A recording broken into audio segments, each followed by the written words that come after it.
2012年4月份，朝鲜新一代的领导人金正恩在平壤金日成广场发表了公开讲话，这也是他第一次以国家领导人的身份面向全世界。世界上绝大多数国家的领导人都生活在聚光灯下，一举一动都会引起全世界的关注，但朝鲜的领导人却显得异常神秘，就如同朝鲜这个国家一样，始终让人捉摸不透。朝鲜自建国以来，一共经历了3代领导人金日成、金正恩和金正日，权力在血亲之间传承。金正恩刚刚上位的时候只有30岁，作为一个国家领袖，他显然太过年轻。当时的人们对他的未来也感到担忧，因为朝鲜在国际上的处境并不利。这个国家国力并不是顶尖的强，但偏偏拥有非常敏感的战略位置，因此一旦行差踏错，国家就面临着覆灭的风险。而现在这样一个危机四伏的国家又被交到一个30岁的年轻人手中。由于朝鲜一贯低调神秘的行事风格，所以人们根本不知道这个叫做金正恩的新任领导人究竟有没有过人的政治才能。人们普遍认为，作为家族之中的第3代，他已经不再具备祖辈的魄力，也许朝鲜就会在他的手中消失。不过多年过去，朝鲜并没有覆灭，而是在人们惊讶的目光中发展了起来。尽管现在朝鲜的经济依然算不得繁荣，而且国家制度上也存在着种种缺陷，但又不得不承认，朝鲜在万分险恶的环境之下依旧保持着国家的独立，维持着政治稳定，这是了不起的成就。所以当年的人们大概低估了金正恩、金日成、金正日、金正恩这祖孙3代在治国理政方面同样都有着不俗的能力。可以说，在他们3个人手中，朝鲜避免了覆灭的命运，而且如今能够看到繁荣的希望。这让人不禁好奇，这3代人究竟都为朝鲜做了什么工作呢？首先不得不谈的就是朝鲜的第1代领导人金日成。金日成的童年以及青少年时代面临的是国破家亡的惨状。当时的朝鲜半岛完全被日本所占据，金日成的父亲因为反日，所以遭到了通缉，以至于一家人不得不流亡中国东北。金日成的童年有很长一段时间也是在中国度过的。这段流亡的经历锻造了金日成坚韧不拔的意志，他从少年便开始参军组建自己的游击队，立志要驱逐日寇，统一朝鲜半岛，恢复国家的主权和自由。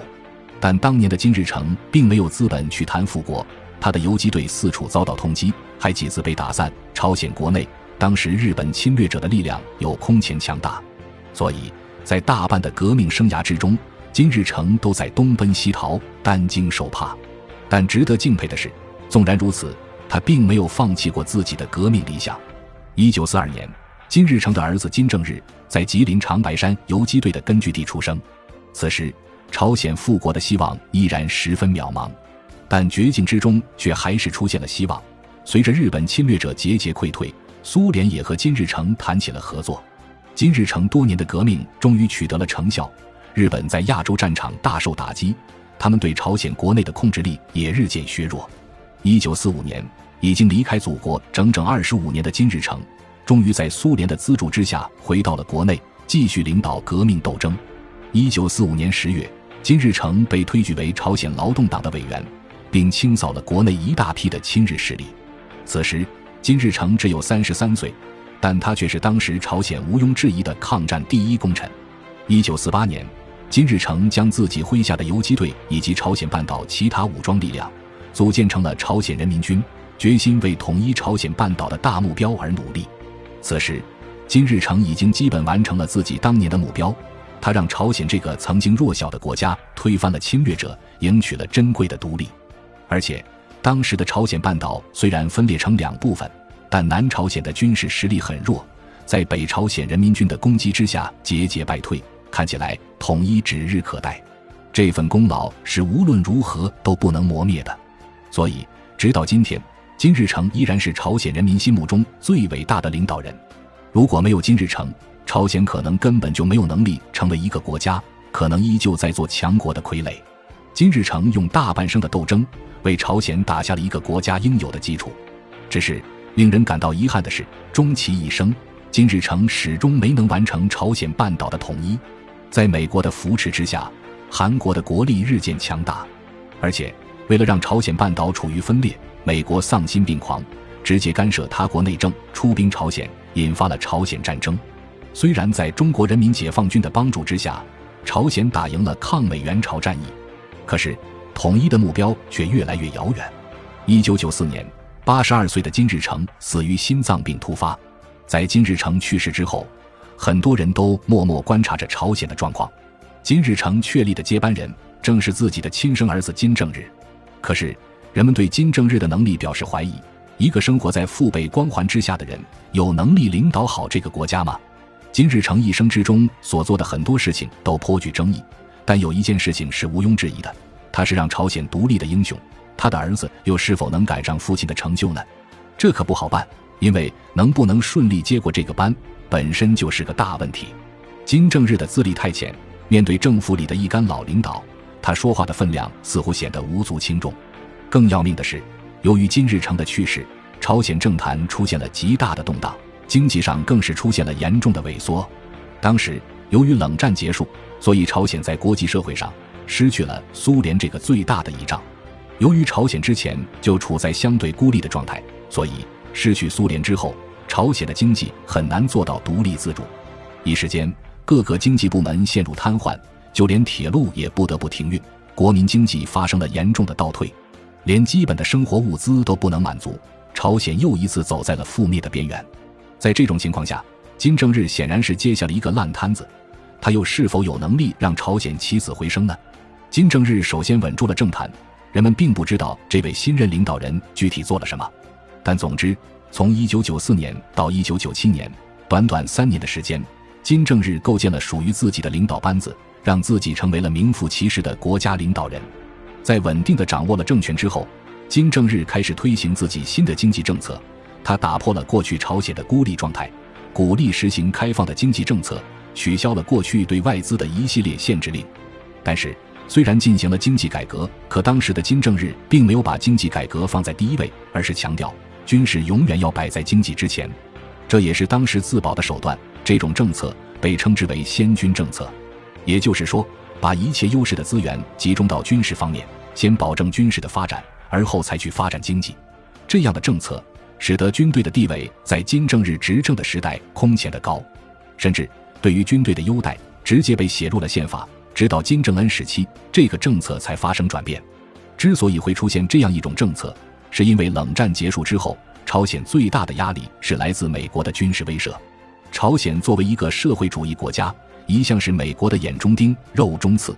所以在苏联解体之后，美国便一直想利用机会扶持韩国来对抗朝鲜，最终消灭朝鲜的红色政权。美国的军事力量非常恐怖，所以为了保证国家政治的稳定，金正日不得不采取这样一种看起来穷兵黩武的策略。但事实证明，这个策略非常有效。朝鲜的军事日渐强大，这让美国迟迟不敢对朝鲜下死手，生怕引发更大的政治危机。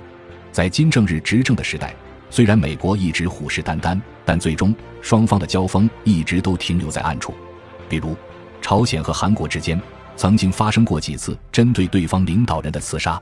不过己方势力却从没有在正面战场上再次爆发大规模的战争。对于当时的朝鲜来说，这是莫大的幸运，因为当时在政治和经济上都面临危机的朝鲜，如果再遭遇战争的话，恐怕很难保全自身。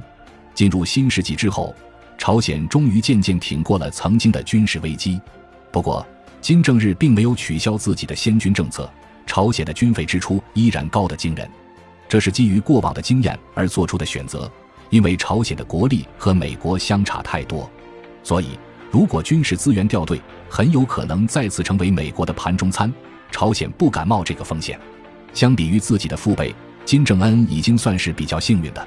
2011年，当他接过领导人位置的时候，朝鲜所处的环境已经不再像90年代那样紧张，也总算争取到了一点可贵的发展空间。但这并不意味着万事大吉，因为朝鲜许多地区依旧处在落后之中。同时，大国对于朝鲜的威胁并没有完全解除，矛盾随时有可能爆发。作为一个年轻的领导人，和当年的父亲一样，金正恩也面临着无法服众的问题，但他同样也继承了自己父亲的魄力，以强硬的手腕执掌了政权。之后他也开始进行自己的改革工作。金正恩并不崇拜权威。2019年，金正恩政府宣布要解除此前的新军政策，把目光转移到经济建设上来，要进一步做到自力更生。这和我国初期的经济改革方向很像，不过是否成功还需要观察。但愿意改变就是很大的进步。事实上，这个想法从2013年金正恩就一直在筹划。他曾经对人们提出大米比子弹更珍贵，希望大家把更多的力量投入民生建设。这同样是基于现实的考量。朝鲜经过多年的发展，经济上却一直停滞不前，作为一个独立的国家，自然不能让国民一直在温饱线上挣扎。更何况一个国家如果不能做到完全的经济自主是很可怕的。朝鲜和其他的国家不同，由于外交环境的恶劣，朝鲜在经济上受到西方国家的层层封锁，一旦产生严重的经济危机，朝鲜并没有足够的抗风险能力，这就更加要求朝鲜要做到自立自强。而且如果连国民基础经济都无法保障的话，所谓发展军事也就无从谈起。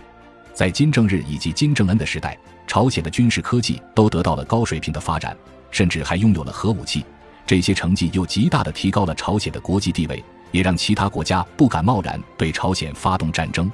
但是这些还远远不够，在国家安全得到保障之后，如何填饱国民的肚子，成为了金正恩眼下最关心的问题。在财政支出上，朝鲜的分配比例发生了显著的变化。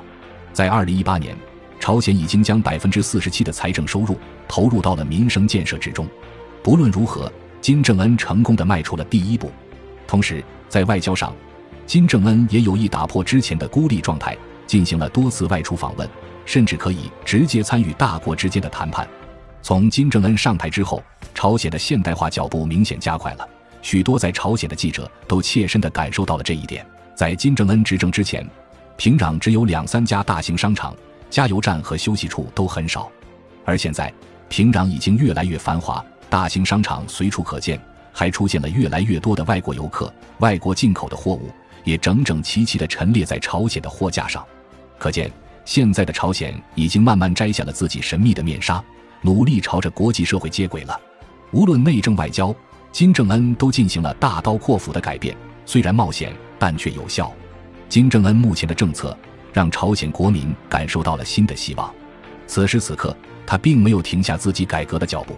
也许朝鲜会在这位领导人的手中焕发出新的气象。